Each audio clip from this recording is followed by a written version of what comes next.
Hello and welcome back. This week we'll be looking at nested lists and nested loops to process nested lists. We'll also be looking at a new repetition structure called the while loop. But in this video we're going to walk through an example of processing data from a weather station that's recording rainfall values for different days at different times across the month. So, as we already know, our lists can refer to any type of data. We've seen examples of lists of ints, lists of floats, lists of strings, and we've even seen examples where each data type from each of the elements in the list is a different type. So hopefully it doesn't come to a surprise to you that we can also have lists of lists, and this is a nested structure. This is particularly useful when we need to represent data that we normally think of in a tabular format. So for example, 6 hourly rainfall totals for any given day in the week. So we can see the day number goes through from 0 to 6, representing maybe Sunday through to Saturday, and at different times of each day. So we can say, see at Sunday at noon there was maybe 9 millimeters of rain, and on Monday at midnight there was 0 millimeters of rain in that period. Okay, so you get the idea, hopefully. So we can very simply use lists of lists to represent these rainfall values. An ugly way to write this would look like this. We can see that there's a list, our square brackets denote our list. So there's a begin square bracket and an end square bracket that says all of this is a list, and each of the elements in that list is itself a reference to a list. So the 0th element of rainfalls is a list that contains the values 0, 9, 3, and 7. And index number 1 of rainfalls is a list that refers to the values 11, 9, 0, and 0, and so on. So this is an ugly way, a rather confusing way to draw it out. Much neater would be a tabular format that looks like this. So rainfalls is a list. Remember, we're allowed to break lines within bracketing structures, such as the square brackets we use for lists.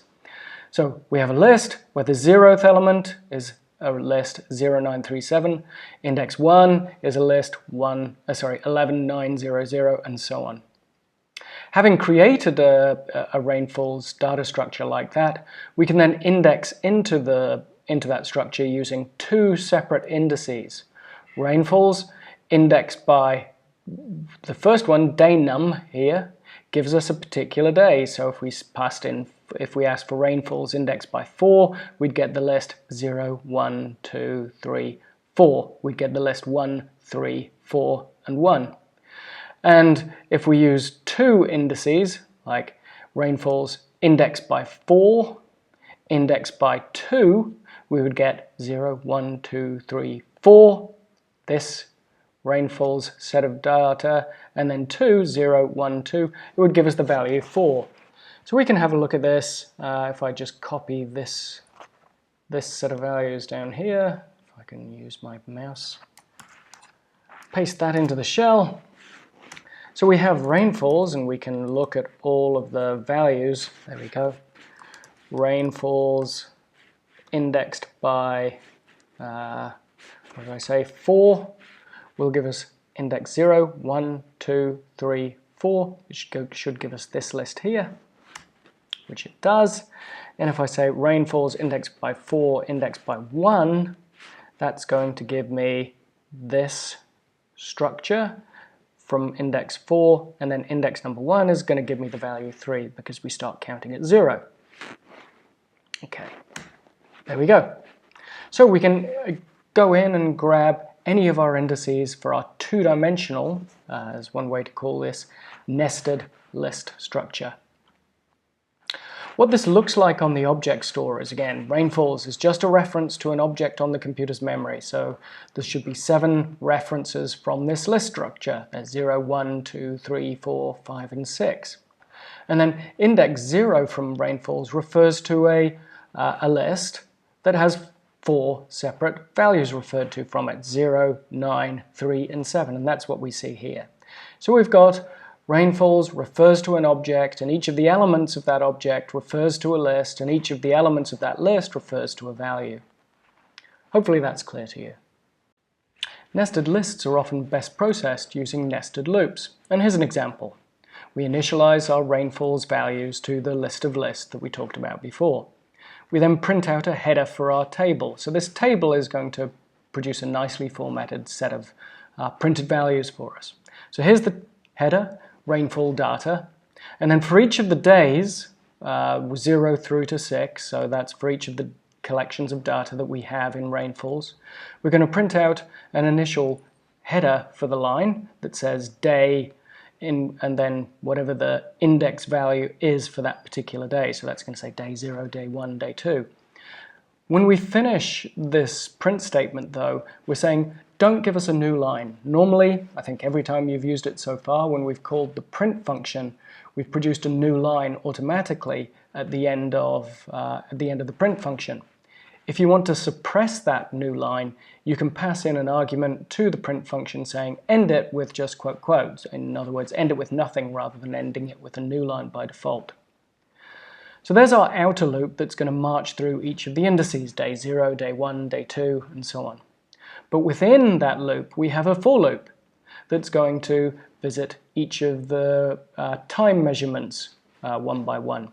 So our time measurements, if you remember, were at 6 a.m., noon, 6 p.m. and midnight, so 4 time measurements for each day.